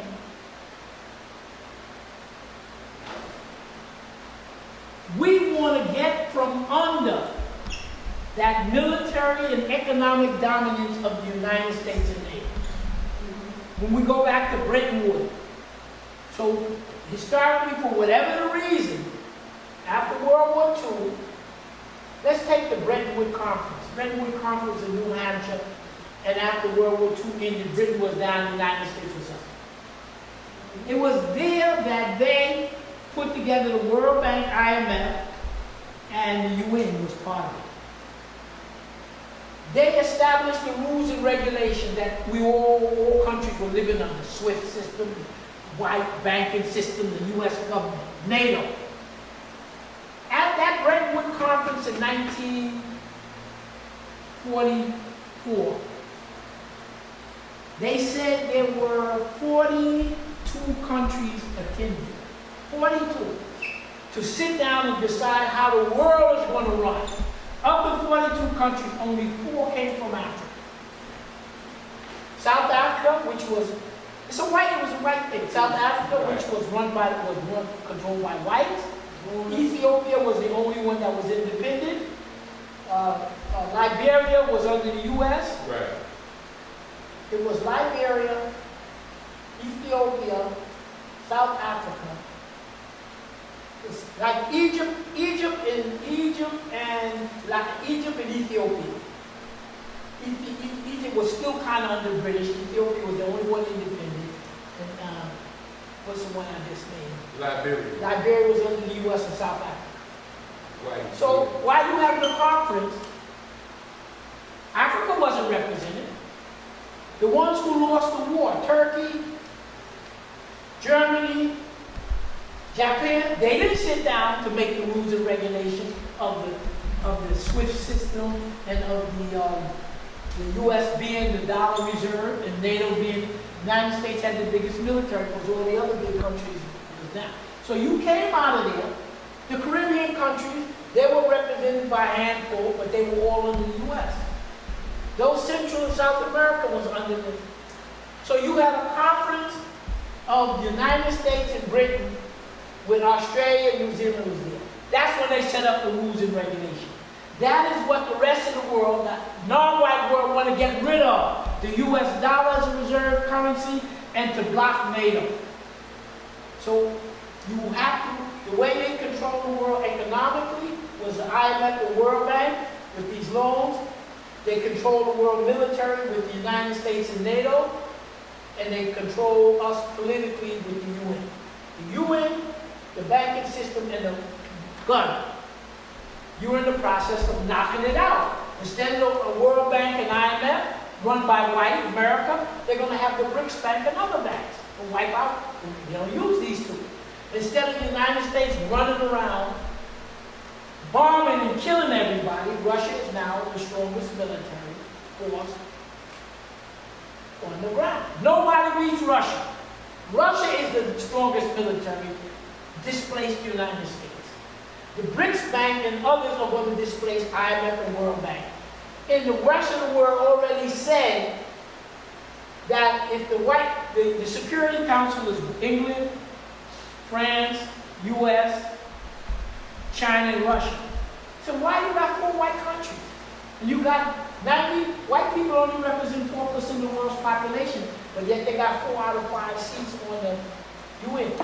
If you don't change it, in 2014, the rest of the world had a big conference in Bolivia and said, we will get us a new UN. So they're going to knock out the UN for that political control. The BRICS Bank and others will knock out IMF and World Bank, and Russia already neutralized the United States. The United States spends 10 times what Russia spends. Where's the money? What happened to the money? They build aircraft carriers, they build planes that don't work. So right now, that's the transition that you're in. At that Russian conference, July 14 to 17, there were of the 44 African countries. All of them were there. The Asians were there. The Central and South America. They're talking deals. So now, how they say, the monster is dead. The monster is dying. The one who's been strangling you to death, NATO, England, France, and the US. You strangle France, you strangle, and the United States is going right down with them. So that's the shift. Anybody from Zoom have a question? Zoom? Going once? Going twice? Going 3 times? Brother Mike? Oh, Raji. I want to comment on that question. We can't keep looking at this as trying to kill the US dollar. One, there's no such thing as the US dollar because the US never controlled that dollar. The second thing is, if you're trying to set up your own economy and utilize your own natural resources for the benefit of your people, it's not an attack on the United States. Right. It's just people trying to get their own stuff together. Exactly. So the idea of they're going after the US dollar is a Western thought process as if they're now a victim of some sort of economic attack. My other question is, like you said about Obama. You said Obama never did nothing for anybody and he took the money. No, I just said it. Let me just clarify. I'm making a broad statement as a comparison. And I'm not accusing him or anybody. Oh, you are defaming, there's a law against you defaming the president. Did put the bars on him. What I'm saying is, wouldn't be the first time I was detained. What I'm saying is, when you look at the broad scope of what we're talking about, he took the position of the presidency of the United States. And you know if you take the position, you got to do what they tell you. So he's willing to take the money. You would have other people like Malcolm, and I would make the assumption in King, who were asked, do you want the money? They didn't take it. So you have a right to do what you want to do. All I'm saying is on the broad context, when you're talking this way, me and them, you're speaking for white America. You're not speaking for you. You're not speaking for black people. You function as the President of the United States. The President of the United States does what the white corporations tell you. That's part of the job. He did what he did his job. You know, that's all I'm saying. So I didn't accuse him of didn't do this, didn't do. It ain't even important enough. So that. We talked about money. Why do we keep put so much emphasis on the dollar and it's not even worth anything? If the Federal Reserve said it's not worth anything. So what is holding the dollar up? It's fiat, right? So is it the faith of the people, the American people, to give them an idea that it's worth something? They believe was the labor of the people? They mortgaging it on, or what? Okay. The best way I could do it is say is this. When the United States got the reserve currency, before that the British, you're doing trade. Okay, let's look at the petrodollar.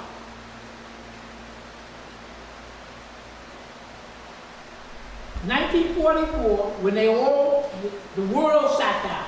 The world was just mainly white companies and blacks there. They wrote the rules. We're going to let the US dollar be the reserve currency. It means everybody who's doing business has to use the dollar. It didn't refer to us because we were all in colonies. Most of the Asians was in colonies.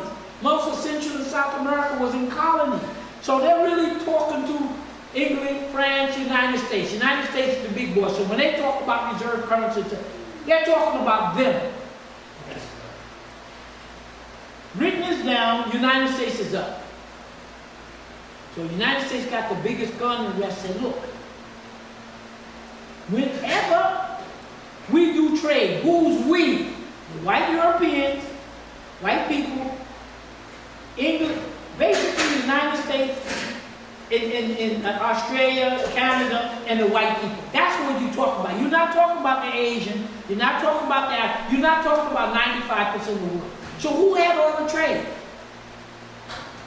If Britain was stealing Nigerian stuff, stealing South African stuff, they're trading African stuff with Englishmen who are stealing from this one. So all these Europeans are sitting around making rules and regulations about how they're going to use money and stuff. It had nothing to do with us.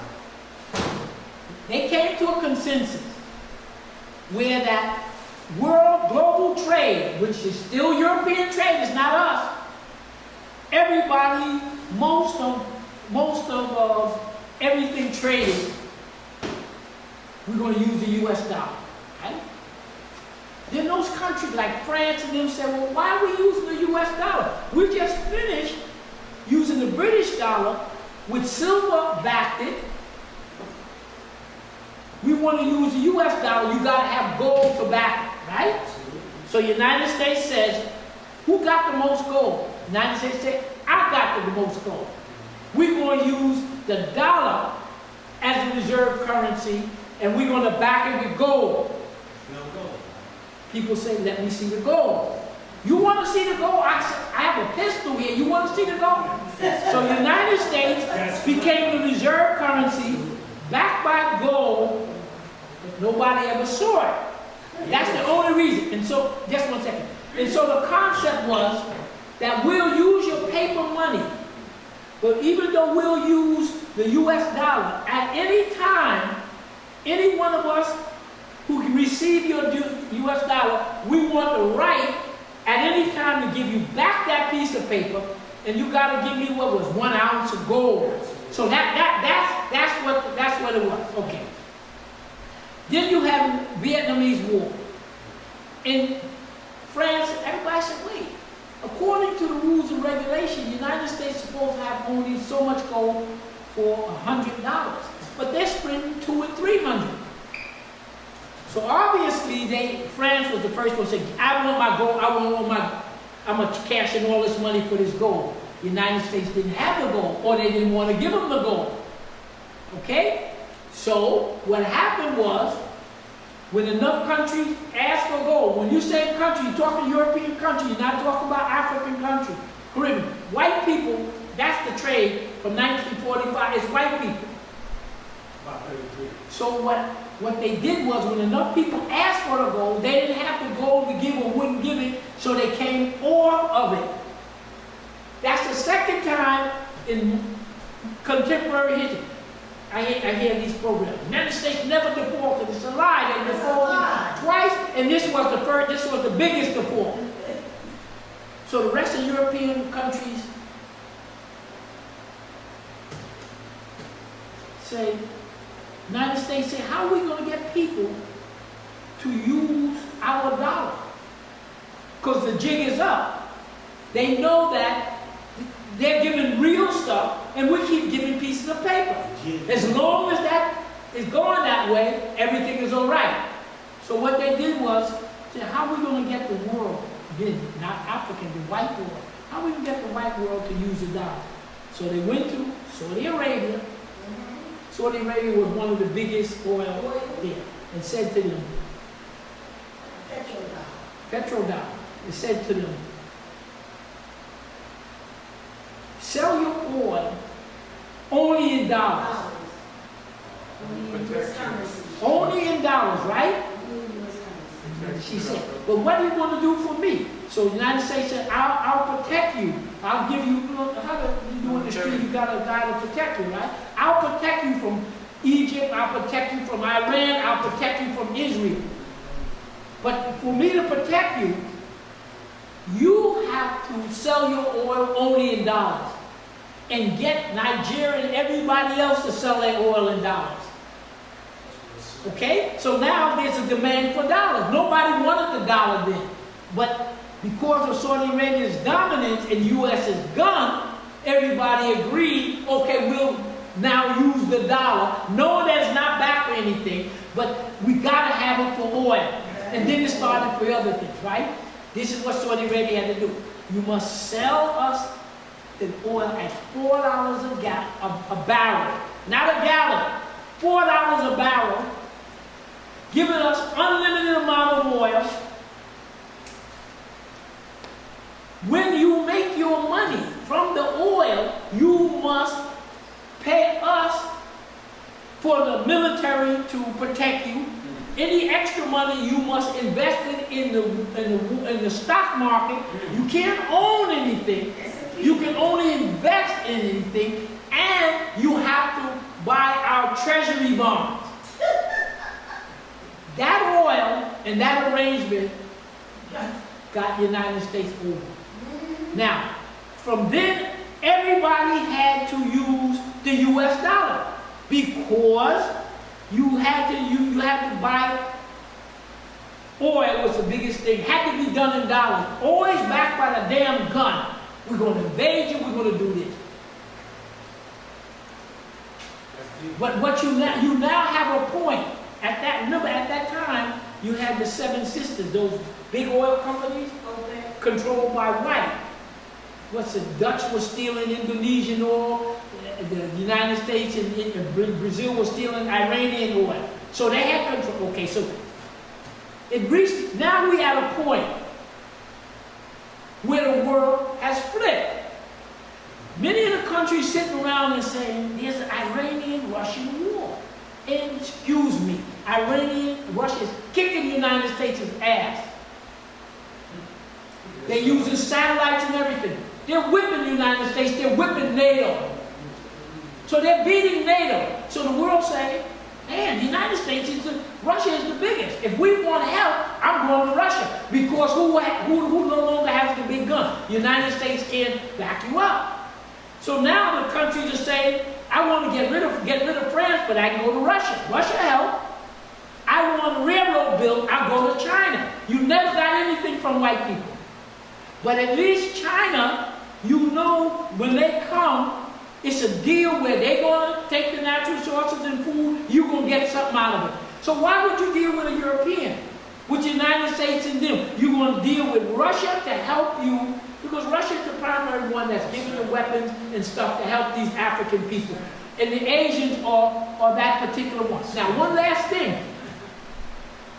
The world says, I no longer want to use the US dollar because SWIFT. If you don't do what I tell you, you can't use the SWIFT and you can't trade in dollars. So the rest of the world said, they got us locked up. Let us sit down and work out a thing where we will trade, barter, swallow. So we're going back to the way it was before they had these reserve currencies. So the world is now trading. They're bartering and doing everything else. And they're using natural resources. And Saudi Arabia and everybody said, no, we're no longer buying the oil in dollars. And so that gives the United States back. If you and I printed up this paper, anybody will you take this? No. But if we had a damn gun, you will take it. So what you're coming in is not so much the value of the dollar, it's just that because the United States can't steal the natural resources like they can, because people don't have to use them anymore, in order to get what they need, you're going to no longer get it, or you got to pay a higher price for it. Zoom, anybody from the Zoom got a question? Go once. Going twice. Last question, Brother Mike.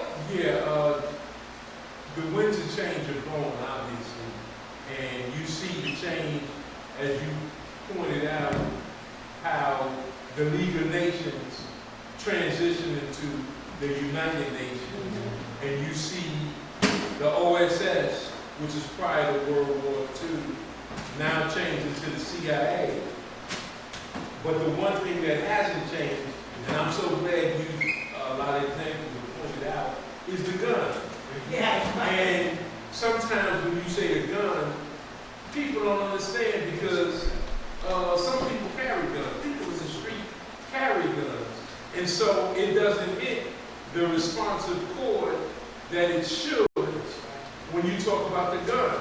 You know, as simple as in the Godfather movie, when the Godfather freed a famous singer, whether it was Tony Bennett or Frank Sinatra, who knows, but he told a guy who had his contract, the Godfather said, your signature or your brains are going to be on this piece of paper.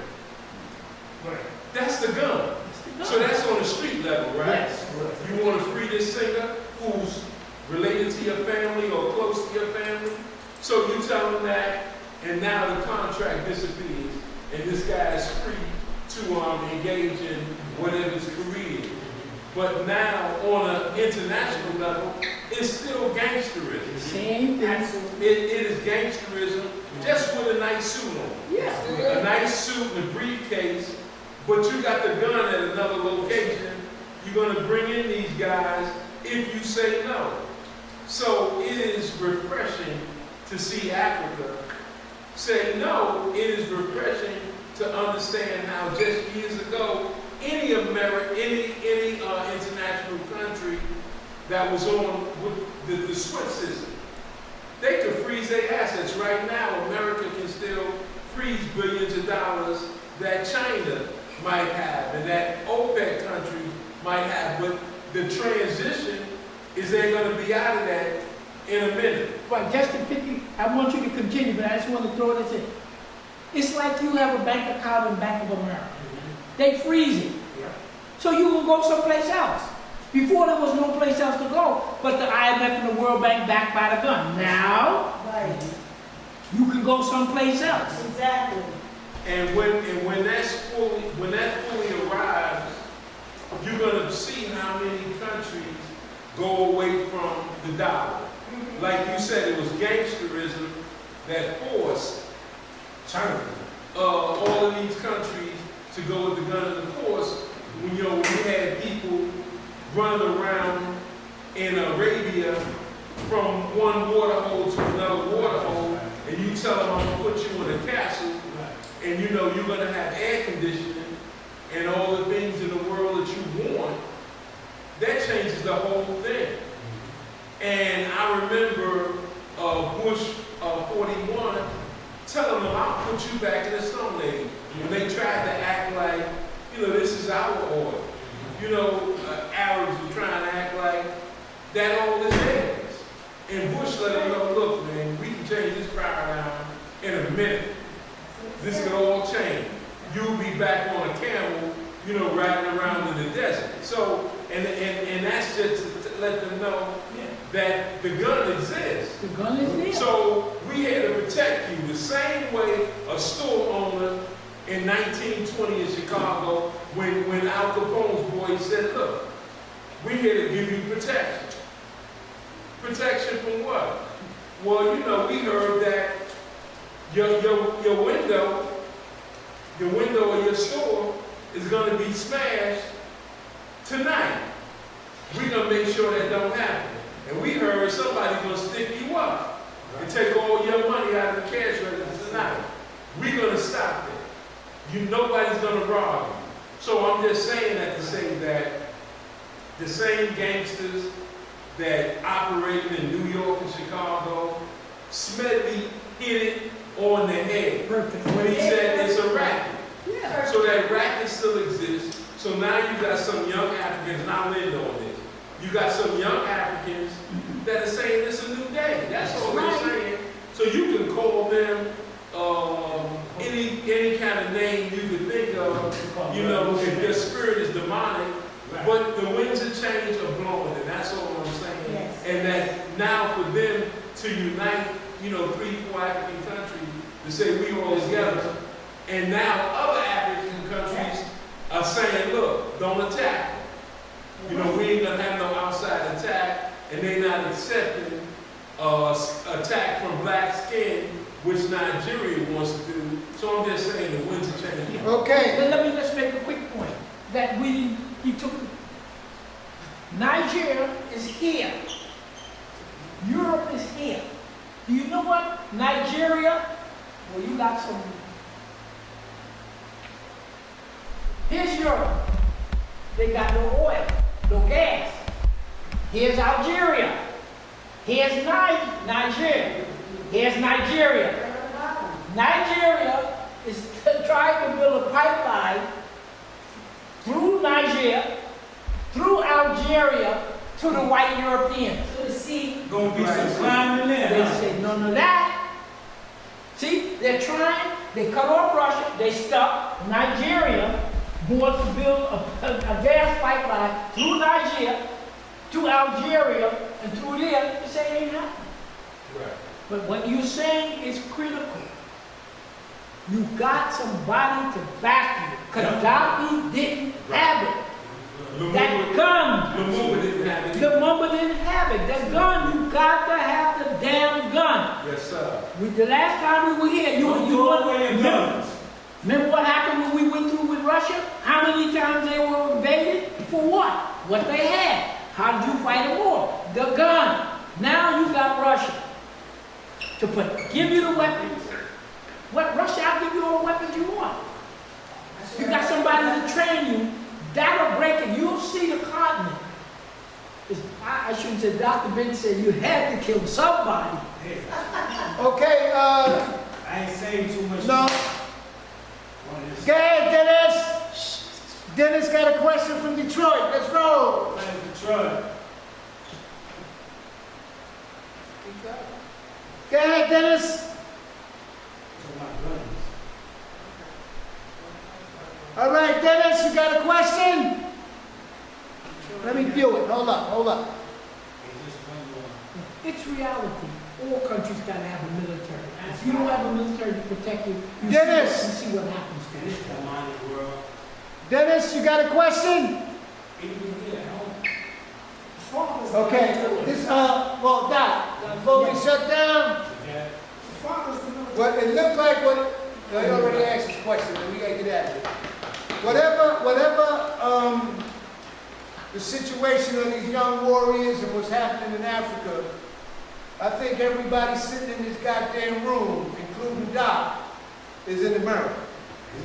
So if that dollar's going, how the hell, what are we going to use now unless everybody looking? Now, I know we got one person that is going back home. He's not from here. So if the collapse of that dollar go, and you in America, and you got your bills, you got your kids, and you got what you're going to pay for, What is the fate of the small fries in America unless you're going back and getting out of here? The new thing is a digital currency. No, I'm asking Doc. How are you going to make it and you here? Let Doc address that. Okay. That's the question for Doc. This is personal, so I can't tell you what to do, how to do it. We all going down. The money, you make a certain amount of money, no more than this. It's losing value. Every day. Why it's losing value is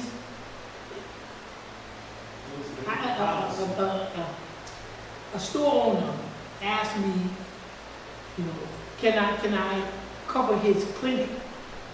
I said, okay, when is your clinic? It's going to be about 14 months. I said, 14 months? I said, what's happening? He said he needed a heater for his office, but he can't, the next available, he cannot get a heater from overseas for 14 months. Go ahead. When we went, if you go back to us in this country, 10 years, 15 years, you pick up the phone, you get a heater, right? Right. When you get the heater? 2 days. Exactly. Amazon. And you ain't making anything in this, you make no heaters here. Nothing. Now the heater may be made in Indonesia. You pick up the phone, somebody want a heater? Oh, it's from the US? I don't want the dollar now, I can't use the dollar. I want a barter system. China, India, we're all working to help each other get what we need, but we're doing like the world used to do before all this currency. You swap, for instance. So in other words, he can't get a heater, first of all, because it's not made here. Second of all, I can see the person who makes the heater said, the dollar is dropping. The point is, there would be one time when that country would have sent it right away because they were intimidated by the United States, or because they had to use the dollar. So the way I see it, this is for me personally. Go ahead. I'm going with you, Doc. I have one wife. Right? I mean, you know, so I use one wife, It's a concept. That's it. 5 children, and eight grandchildren. So my wife and I said, you know, maybe we go to Africa sometime. But we come to the understanding that because our family is here, That's it. Where you are. we have to stabilize the family that's here to the best of our ability. Yeah. And only when we feel the family is stable, whatever that means, That's before you can make the jump. That's where I see it. You have a number of us who leave for the continent, but a large percentage of the people who are leaving, they're older, many of them are retired, many of them have pension, many of them have raised their family. So I said, hey, how in the world am I going to go to the Gambia or go to Ghana and set up, and I still have grandchildren here who was not getting the best education in the system. So that's how I feel. I can't just jump up and say, look, we can go here. But look at what's going to happen to your family back there. That's number one. That's how I'm thinking. The second thing is, when you go to the continent, it's tremendous opportunities. But you can't go there for a job. So when you go, right now in many areas, the land is good, the land is relatively inexpensive, they're limited, the opportunities are limited, but you gotta have money. So in other words, from what I've seen and what I understand, I look on TV and I listen, let's say we go in someplace. Where you wanna go, okay? You can't get a loan from the bank as a general rule. There ain't no loans. So your people have your ideas as good as yours, but they don't have the money, they don't have many of the things. So if I want to go to Ghana or something, I gotta figure, I gotta have a place to sleep. So I gotta either buy a small condo, or I gotta lease, or I gotta do something. You gotta bring money to pay for that. You're gonna need a car, you gotta bring money for that. You got no job. So one of the brothers put it very nicely. What brings many of the Africans, say for us Americans and stuff, back to here, is you go and you use up the money that you have, that 100,000, let's say, you got a house, a car, and everything, but you still have running expenses.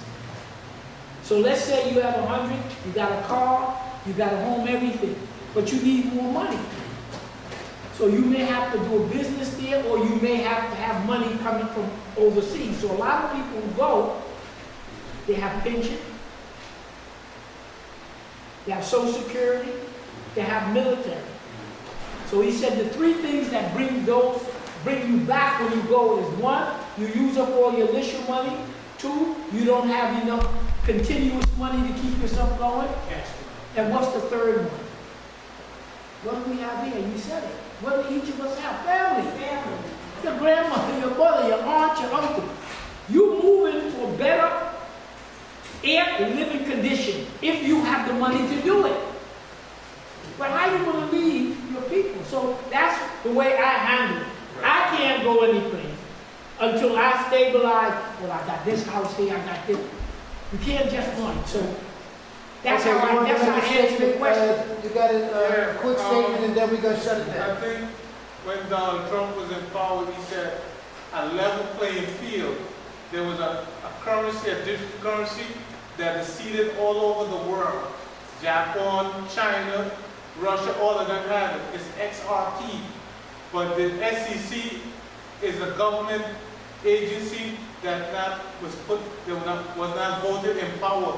They're trying to hold it down because they don't want this digital currency, because what happened, this digital currency is going to sit in the middle of the entire world, and you could change any money within seconds, not 3 or 4 days to change this money. It's called XRP. Well, again, I don't have any comment because I don't know anything about it. What I would say is, what made the United States rich? Why was there such an abundance in the United States in the 40s, the 50s, the 60s, the 70s? Why were things relatively so cheap? Yes, everything. The United States has no industrial base anymore. In that anymore. They don't make anything. They ship So it out to that's China. right. But now, if you want something, you want that refrigerator. Comes from China. You want to get it from China. China is saying, I have enough. Okay. This is what many of the investors say. They say that they have invested in the United States. So what happens is they send oil to the United States, and the United States give them money. They got all this money in their bank. Now they come back with the money, this paper. I want a farm. I want to buy a nice rich farmland. Can't buy it. I want a voting stake in one of your big corporations. Can't buy it. So they say, I sent you oil, I sent you rubber, I sent you batteries, all of the stuff, and you gave me this. I got all this stuff sitting in my bank reserve. Now I want to take all of these papers, and I want something real in your country. He said no. That's what they told Saudi Arabia. You have to invest in the stock market, but only in stock you can't own, and you can't have a control it. You can't buy anything. So that's why. But you didn't have to do it. You don't have to. See, if I was the farm minister, if I was an economic advisor to a country, not that if you are an African country and you want a railroad, you're not coming to the United States. They don't make their own railroads. You're going to go to somebody else. So you go. China make a deal with Ghana to build some railroad, bridge. High-speed railroads. Okay? China says, I'll build a railroad, but you give me unlimited access for 10 years to your bauxite mine. They'll dig that damn mine out. Ghana said, no, I'll tell you what. I'll give you a certain amount of bauxite. Right. That's it. That's it. You see what happened? before, you see what the French are doing to Niger? They're taking gold, they're paying nothing. Exactly. So Okay, what do you think, Doc- okay, now that France can't get it for nothing, what do you think that Australia or Kazakhstan is going to give France uranium free? Nope. They're getting it free from Niger. You think they're going to get it free? No, then they're going to ask France, what you got to give me? Real, barter, nothing. All right. We ain't getting it. All right, this is the, You that's see it. Dennis from Detroit, Dr. Lewis, this is the last one. How significant is it that Algiers prohibited France and other European countries from using its airspace to attack Niger? You want me to bring the map back? No, because it's too much work. How can we say this? Okay, I had to go to Detroit for election last week. And then the only way they could bring me in was to take me, Detroit is an hour and a half flight. Right. Go into Atlanta, switch plane, go into someplace else, get off the plane, and then come to Detroit. So I'm gonna take an hour flight from here to New York, Detroit. They're gonna take me 8 hours to get around. Look at the expense and time. Then they'll bring me here. Which way would you want to go? I finally got a flight. I got on a flight. I was in Detroit an hour and 15 minutes. Versus what? 15 hours. Which one is better? Straight forward. When you see, here is Europe. Here is Algeria. Bordered by Niger. So if you fly from France directly over Algeria and in, maybe that flight will be 2 hours, and you use up a certain amount of fuel. Because they refuse to allow it, you now have to fly all the way to the west coast, Come back around. and then you come back around. You won't be able to get there because you have to refuel. The fact that they denied them, instead of going directly from Europe straight across Algeria right into it, you would have to go almost all the way around the whole thing. You couldn't do it. You wouldn't be able to refuel it. So it was critical that Algeria said, no, we're not going to. And Algeria stated, the reason I'm standing with Niger is because I don't want the United States and NATO and France to repeat with Niger what you did in Libya. You destroy the country, you disrupt the whole area, you got these jihadists in here, it's a wreck. Plus he says, Algeria says, here's my opportunity to get rid of France too. Exactly. Because they're saying they're ripping us with oil, they're ripping us with phosphate. So that's the reason of not overflying. One, to deny them, that makes it impossible to even get to them. You have to use too much fuel and everything. Right. And the second one, I'm going to get rid of you too. Hallelujah. Okay, ladies and gentlemen, give Dr. Lewis a great big hand.